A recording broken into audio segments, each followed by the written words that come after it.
तर सोन्याचे दागिने खरेदी करण्यासाठी तुम्ही देऊ शकता महिन्याप्रमाणे पैसे।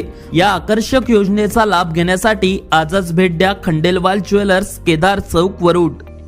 वरुड तालुक्यातून एक मोठी दुःखद ब्रेकिंग बातमी समोर येत आहे। वरुड ते राजुरा बाजार मार्गावर एक मोठा भीषण अपघात झाला असून यात 4 जणांचा जागीच मृत्यू झालाय तर 3 जण गंभीर जखमी झाले आहेत। या अपघातात 14 वर्षाच्या चिमुकलीचाही मृत्यू झालाय।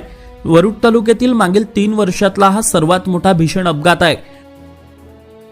प्राप्त माहितीनुसार वरुडकडून वर्धाकडे भरधाव वेगाने जाणाऱ्या शिवाई इलेक्ट्रिक बसने वाडेगावकडून वरुडकडे येणाऱ्या ऑटोला समोरासमोर जब्बर धडक दिली।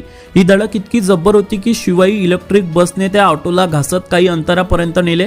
या अपघातात ऑटोचे पूर्णपणे तुकडे झाले असून यात 7व्या वर्गात शिकणाऱ्या माही मांगुलकर या चिमुकल्या विद्यार्थिनीसह 4 जणांचा जागीच मृत्यू झालाय तर 3 जण गंभीर जखमी झाले असून त्यांना पुढील उपचारासाठी नागपूर रवाना करण्यात आलाय। हा अपघात वरुड ते राजुरा बाजार मार्गावर आज दिनांक 18 फेब्रुवारीला सकाळी 10:30 वाजताच्या दरम्यान घडलाय। हा अपघात इतका भीषण होता की आपण बघू सुद्धा शकत नाही। त्यामुळे आजचा दिवस हा वरुड तालुक्यासाठी काळा दिवस आहे। स्थानिक नागरिकांनी दिलेल्या माहितीनुसार एसटी महामंडळाची शिवाई इलेक्ट्रिक बस ही खूप वेगाने होती, त्यामुळेच हा अपघात झाल्याचं समजते आहे। हा अपघात घडताच घटनास्थळी प्रचंड नागरिकांची गर्दी जमली। त्या ठिकाणी उपस्थित नागरिकांनी तात्काळ या जखमी रुग्णांना रुग्णवाहिकेत टाकून रवाना केले। मात्र हा अपघात इतका भीषण होता की यात नागरिकांना वेळ सुद्धा मदत करायला मिळाला नाही। हा अपघात घडताच शिवाई इलेक्ट्रिक बसचा ड्रायव्हर त्या घटनास्थळाहून फरार झाला।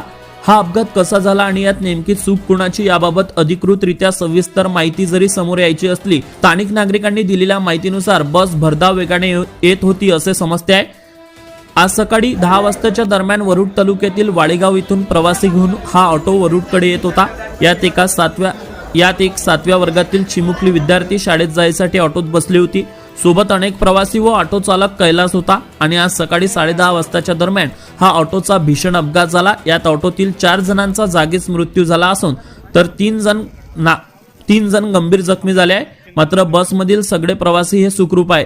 या अपघातामुळे सध्या वरुड तालुक्यात शोककळा पसरली आहे।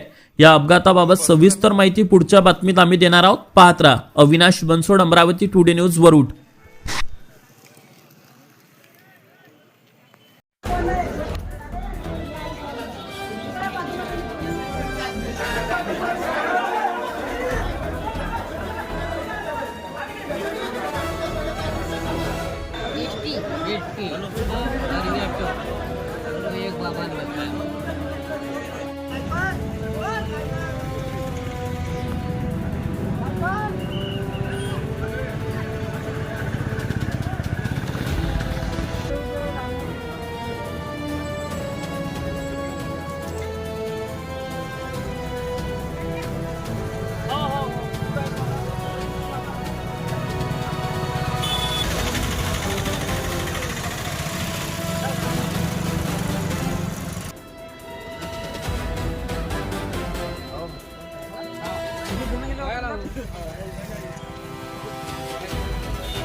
ऑटो वाला होय, हां, तिकडून आला, ओटे वाला